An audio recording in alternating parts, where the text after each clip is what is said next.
World का map है और इस वर्ल्ड के मैप में आप ध्यान से देखिए, यहां पर यह है यूरेशियन प्लेट।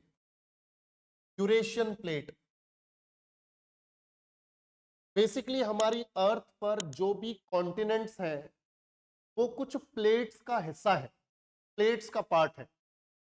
जैसे हम इंडियन प्लेट को बिलोंग करते हैं, हमारा जो इंडिया है it belongs to Indian plate, और ये यूरोप और ये जो एशिया का बहुत बड़ा हिस्सा है जिसमें रशिया और चाइना, मंगोलिया और सेंट्रल एशिया की कुछ कंट्रीज हैं, ये यूरेशिया का पार्ट है। बेसिकली नीचे ये पूरा का पूरा ही यूरेशिया है, ये पूरा का पूरा ही यूरेशिया है इंडिया के ऊपर जो आपको दिख रहा है। तो यूरेशियन प्लेट का टकराना हुआ इंडियन प्लेट से। मैं आपको फिर से इसको एक बार समझाता हूं, ध्यान से देखिएगा। ये जो इंडिया के ऊपर की जो प्लेट है इसे हम बोल रहे हैं Eurasian plate. Europe plus Asia, Eurasia, Eurasian plate. और ये है हमारी इंडियन प्लेट। आज से 200 मिलियन ईयर्स अगो, यानी 20 करोड़ साल पहले, ये जो हमारा इंडिया है वो यहां पर था ही नहीं। इंडिया की उस वक्त एक्चुअल लोकेशन थी यहां पर, ये अफ्रीका के साथ कनेक्टेड था। और आज से 20 करोड़ साल पहले यानी 200 मिलियन ईयर्स अगो ये इंडियन प्लेट अफ्रीका से टूटकर नॉर्थ ईस्ट की तरफ बढ़ने लगी। और जब ये नॉर्थ ईस्ट की तरफ बढ़ रही थी तो बढ़ते बढ़ते ये यूरेशियन प्लेट से टकरा गई। और जब इन दोनों प्लेट्स का कोलिजन हुआ, तो आप ध्यान से सुनिए, जब इन दोनों प्लेट्स का कोलिजन हुआ, टकराना हुआ, तो जब दोनों दूर दूर थी तो बीच में एक सी था, उसका नाम था टेथीस सी। उसका नाम था भाई लोग टेथीस सी। टेथीस सी। और ये जो टेथीस सी है, जब दोनों प्लेट्स के बीच में था और दोनों प्लेट्स एक दूसरे के नजदीक आ रही थी, तो टेथीस सी के बेस पर प्रेशर पड़ा और वो बाहर आ गया।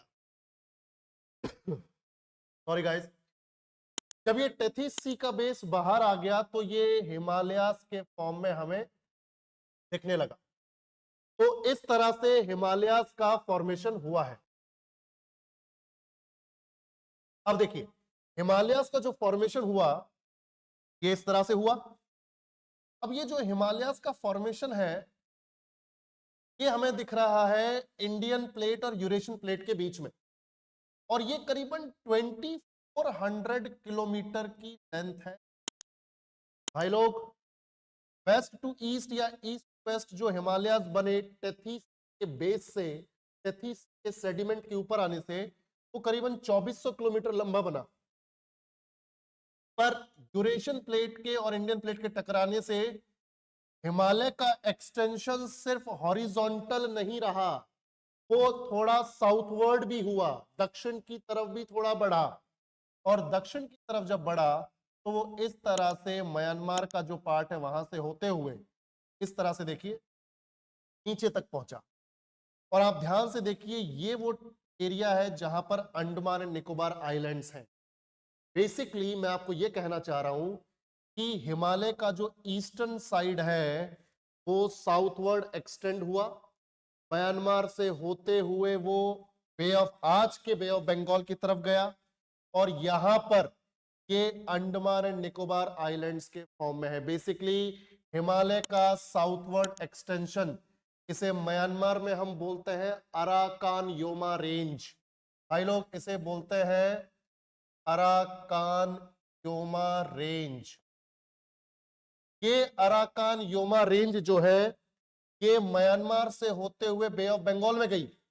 अब जहां जहां ये नहीं दिख रही है बे ऑफ बंगाल में, इसका मतलब है कि ये पूरी तरह से सबमर्ज्ड है, डूबी हुई है।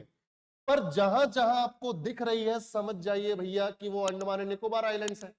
यानी पूरी की पूरी रेंज तो डूबी हुई है, उसकी जो पीक्स हैं, जो चोटियां हैं, वो हमें आइलैंड्स के फॉर्म में नजर आ रही हैं, अंडमान एंड निकोबार आइलैंड्स के फॉर्म में नजर आ रही हैं। तो आप लोग इस तरह से ये कह सकते हैं कि अंडमान एंड निकोबार अल्टीमेटली हिमालय के साउथवर्ड एक्सटेंशन से ही बने हैं और उस रेंज का नाम है Arakan Yoma range.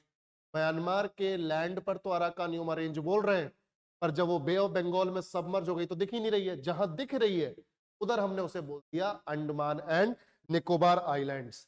I hope आपको ये समझ में आया हो अंडमान एंड निकोबार आइलैंड्स कैसे एग्जिस्टेंस में आए हैं। एक चीज अपने दिमाग में बिठा लीजिए कि Andaman and Nicobar islands submerged Arakan Yoma range की पीक्स हैं।